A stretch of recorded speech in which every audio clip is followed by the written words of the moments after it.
Hi everyone! Today we're looking at the brand new book from Anastasia, Elly, Koldareva.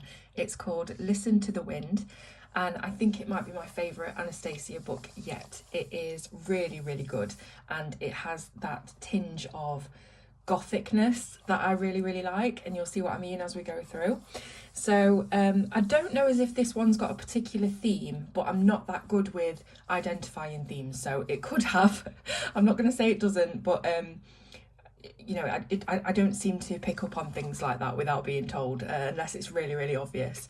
So like I say, it has got a little bit of a gothy kind of theme to it, but that's really as much as I can decipher from it. So the book looks like this, same size, shape, format as her previous books. If you have any of her other books, it is exactly the same kind of thing, just a normal cardboard backing, so it gives you something to lean on as you're doing the colouring page. And as you can see, this is the first page that I've completed from the book. It is the book belongs to page, and I took inspiration for this page from a wonderful artist called Geo on Instagram, and she does a lot of supernatural art, Supernatural the TV show, and Castiel from that show is one of my absolute favourite characters from TV, and this is inspired by an artwork that she did of him with his rainbow wings. So I really enjoyed colouring this one. I'm not the best with skin tone when it comes to not just the face, so like different angles of the person, how they're stood. This is obviously somebody from the back looking over his shoulder. I tried my best to sort of go with the shading that was already there to make kind of a tanned skin tone. I don't know how well that's come out, but it's the best I can do anyway. I used Prismacolor pencils on the wings and Caran d'Ache luminance for the skin. I think my favourite part of this, apart from the gorgeous wings obviously, is the black denim jeans. I think it looks quite effective, and it took about a minute to do with a black and some dark cool greys, I think. No, warm greys. And then the back was done with pan pastels, so very, very easy, simple gradient background. And all I did, apart from that, was to add my name and the Listen to the Wind book title in white gel pen, just to give it a little bit of flair and zhuzh that part of the image up a little bit. So that's the first one done. As you can see, I've got a bit of a glare coming from my light up here, so if I just do it like that, you'll be able to see it without the glare. So the next illustration is the cover illustration. So here it is coloured, and there it is ready for you to add whatever colours you wish. So we've got moths on this one, and it looks as though we're going from through the life cycle. So you can see we start off with the pupa, or whatever it's called, on the plant, and then we've got another one here that doesn't look quite ready. I guess it looks a little bit closed, and then you've got the one here that is fully open, and it does remind me of the Death's Head moth from Silence of the Lambs. So again, just that little bit of gothic kind of horror flair coming into this book. Now this one, I don't think you can say there's anything gothic about this one, and it's not the entire book, it's just you know, generally, but this one is really cool, and I can imagine this looking incredible with all the colour added, because there is so much fruit and sauce and chocolate and all kinds of things going on in this. So very imaginative page. And then we've got a man. So again, with portrait colouring books, you often find they are all girls, and you very rarely get a male portrait. But Anastasia is quite good about adding in male portraits here and there in her books. And this is another beautiful one, again, from the back looking over the shoulder. And I think this one is meant to be underwater. Obviously, you've got the fish, but also his hair is quite flowy. So an underwater theme would be good for this one. I've seen this kind of hairless cat. Do they call it a sphinx cat, or is that a different thing? But I've seen this before in Anastasia's books, so she does like to include the hairless cat. It's quite Egyptian, it's quite mystical, and what I love about this one most is the hair. It's very flowy, very loose, wavy curls, and it's a beautiful illustration. They all are, to be honest. You cannot go wrong with an Anastasia book. And here's a little bit more of that gothic feel, a bit Halloweeny. We've got the witch with the mushrooms growing out of the hat. and obviously the spider web. And yeah, I think that's why I like this book the best, because it does have a little bit of a darker theme to it. So here we've got the Medusa style lady. She's got her eyes closed because, as you know, if you look at the snakes, you turn to stone. If you look at her, you turn to stone. I think that's how it works. I don't know how Medusa, she must be immune to it, but anyway, she's got her eyes closed. And there's all the snakes, so you can colour those in rainbows or however you want to do it, but that one's going to be a really impressive looking one when it's finished. So again, with the Gothic theme, this one reminds me of a female Dracula from the Gary Oldman interpretation of the character. So, you know, it's kind of, the hair is sort of in these horn type of style.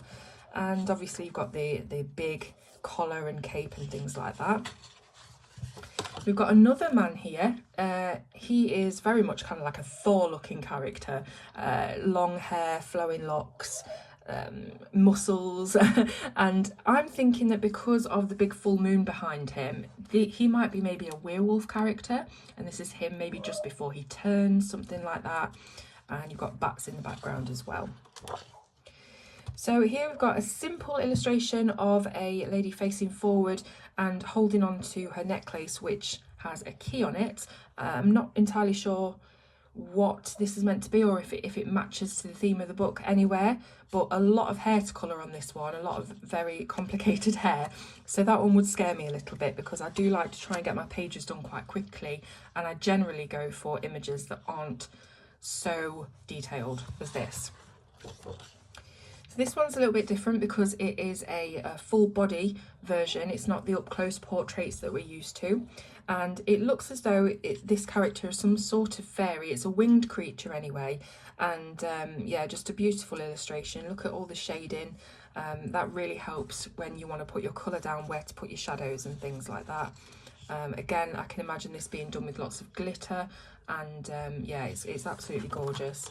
And here's another one that I've done. So this actually looked like this character. It had the ruff, it had the makeup lines coming down the face, attaching to the mouth. So it was, I think, meant to be a nod to Pennywise the clown from It. I did not put these on, you know, just out of nowhere. However, there were 3 balloons on this page. There were a couple here underneath, but after the time and effort spent on creating this foil balloon, I really didn't want to do it again twice more. So I blacked out the background, and actually I think it works, because Pennywise really just walks around with one red balloon, doesn't he? So, you know, that's my excuse and I'm sticking to it.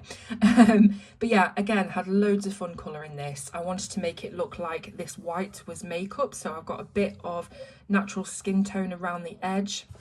And yeah, I think I'm really, really proud of that balloon, actually. It's probably not the absolute best, most realistic looking foil balloon, but I don't think it's too far off, and it's probably one of the most realistic things I've ever coloured. And again, you know, I know people will be asking for a tutorial for this, but it did take some time, and really it was just me looking at a picture of a real foil balloon and attempting to just put the colours in the right place. So no tutorial for that yet. But yeah, I had a lot of fun colouring it. And that's 2 pages done in this book. Look at all the alcohol marker. Didn't bleed through to this one though, that's good. Yeah, loads and loads of fun colouring it. Obviously I've coloured 2 pages, which is quite unusual for me. Usually I colour 1 page and then do the review, and then I'll carry on colouring it in the future if it's something I want to do. But with this one, there were 2 immediately that I wanted to colour. So, and there's more as well. So I will be continuing with this book. Again, something from beyond, something from the deep. You can see lots and lots of seaweed and this kind of coral and things make up her hair, which is interesting. It's one of the only illustrations I think I've seen Anastasia do where the hair is made of something completely different, but still it gives this look of a full head of hair. Beautiful, very unique. And again, this one reminds me of a steampunk kind of theme. You can see that she's got the galleon ship in her hair. Imagine trying to carry that around in your hair. And she has what looks like these braces, which is possibly part of some kind of harness. And also on her fingers are some metal claws. So yeah, it does definitely give me a bit of a steampunk theme, and again, slightly gothic. Really, really like that one, especially the ship in the hair. Now we've got a couple of upside down hanging bats on this one, and they're hanging from the branches made up by this lady's hair. And again, with the corset, very much that Victorian Gothic steampunk feel to this one.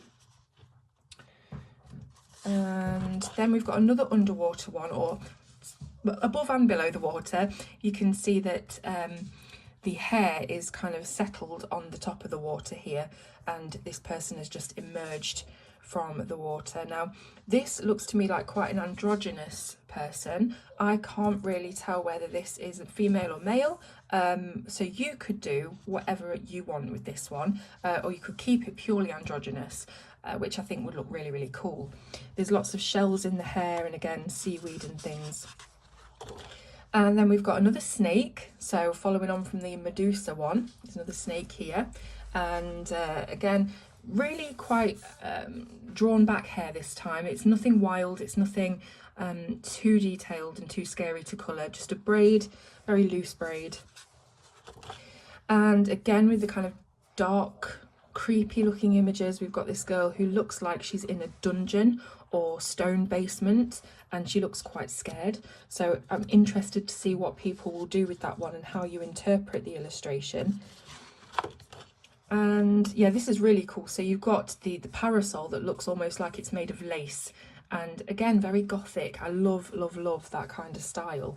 I'd be interested to see if people colour this in a gothic colour palette, so black lace on the parasol and things like that. Again, with the steampunk, we have the corset, we've got lots of metal accoutrement there, and then the buckle, the goggles. You know, these are usually things that you would find within a steampunk illustration. So yeah, fantastic. This one is really cool. Again, the hair is kind of made up of different things. So she does have normal hair, but also she's got this carcass, this fishbone, which is maintaining the structure of the braid here. And you can see that the fish are swimming around. So that's one that's pretty unlucky, has ended up as a hair accessory. This one's really nice. It's very much in Anastasia style, with the one eye, the flower covering the eye, and some very simple hair. So this one would be a good one maybe to start with. Another steampunk themed or inspired one, again with the goggles, the cogs and gears and wheels, lots of leather, buckles, metal. And again, really like that hairstyle, very simple but effective. This one's completely different. It is very Homes and Gardens magazine. It's someone in a floppy sun hat with lots of foliage and flowers, looking very cool and breezy. Another underwater image here with a bird that seems to have just breached the surface of the water and is looking for his dinner, I think. And then we've got a mermaid just observing. And here is a gorgeous female, again very simple this one. It's just got the flowers, the foliage and the flowing hair. But you know, if you are looking for a portrait to colour, you really can't go wrong with Anastasia's work. The same for Mariella Budek, and there are so many other artists out there that really have captured how to illustrate a realism in there, and especially with the shading as well. It really, really helps if you're anything like me and you just need that extra little bit of guidance on the shading. Now this one I can imagine being done as sort of like a corpse bride, dead black roses, a black veil. You know, I can just see this one really looking amazing when it's coloured in that kind of gothic palette. If I had £1 for every time I said gothic in this review, I probably would be quite rich. But there we go, we're at the end, just a little bit of colour testing there. So I really, really hope that you've enjoyed looking at this book. If you want to get yourself a copy, you can email Anastasia, and the email address for her will be in the description below. That is how you order your copy. Thank you so much for watching, and I will see you soon on Colour with Claire.